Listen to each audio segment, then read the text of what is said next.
샬롬, 날마다 말씀 따라 가족 여러분 안녕하세요.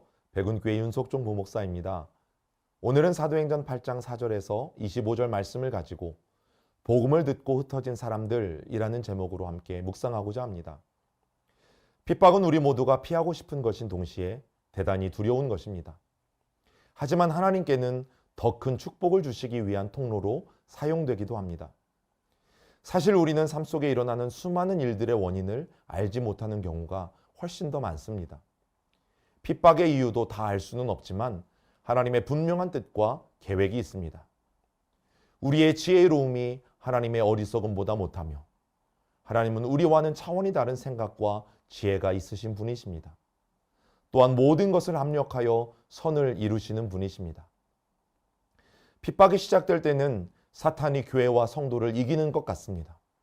스데반을 죽이고 교회를 잔멸하기 위해 집집마다 뒤져서 예수 믿는 자를 다 끌어내고 교회를 흩어버릴 때까지만 해도 사탄의 앞잡이 노릇을 하던 사울이 승리한 것처럼 보입니다. 그러나 여기가 끝이 아님을 알아야 합니다. 사탄은 결코 하나님의 지혜를 이길 수 없고 그의 몸부림은 하나님의 허락하신 범위 안에 있을 뿐입니다. 그리고 하나님께서는 곧 상황을 완전히 역전시키시기 때문입니다. 과연 핍박으로 인해 흩어진 성도들은 어떻게 되었을까요? 오히려 교회는 온 사방으로 흩어져 새로운 교회들이 탄생했습니다. 예루살렘에만 있던 교회가 동서남북으로 퍼져나갔고 박해는 오히려 하나님의 큰 뜻을 성취하는 계기가 된 것입니다. 8절에 보면 빌립이 사마리아 성에 복음을 전했을 때 그 성에 큰 기쁨이 있었습니다. 여러분, 이것이 바로 복음의 능력입니다. 사탄은 하나님의 뜻을 망치려고 달려들었지만 오히려 하나님은 사탄의 모든 계획을 무너뜨리시고 자신의 뜻을 성취하셨습니다. 더 나아가 하나님은 앞장서서 교회와 그리스도인을 핍박하던 사울까지 변화시켜 복음을 위해 일하는 사람으로 만드셨습니다.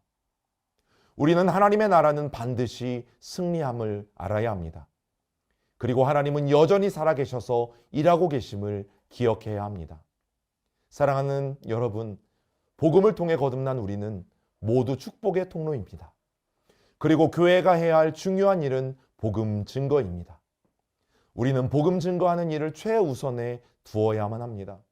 하나님은 오늘도 우리를 통하여 한 영혼을 구원하시길 간절히 바라고 계십니다. 예수님을 믿고 영원한 생명을 얻으셨습니까? 그렇다면 이제 복음의 증인이 되십시오. 한 해 동안 전도할 대상자를 정하고 그를 위한 기도를 시작하십시오. 복음 전파의 기회를 주시도록 또한 담대히 선포할 수 있도록 기도를 멈추지 마십시오. 하나님은 반드시 여러분을 통해 일하실 것입니다.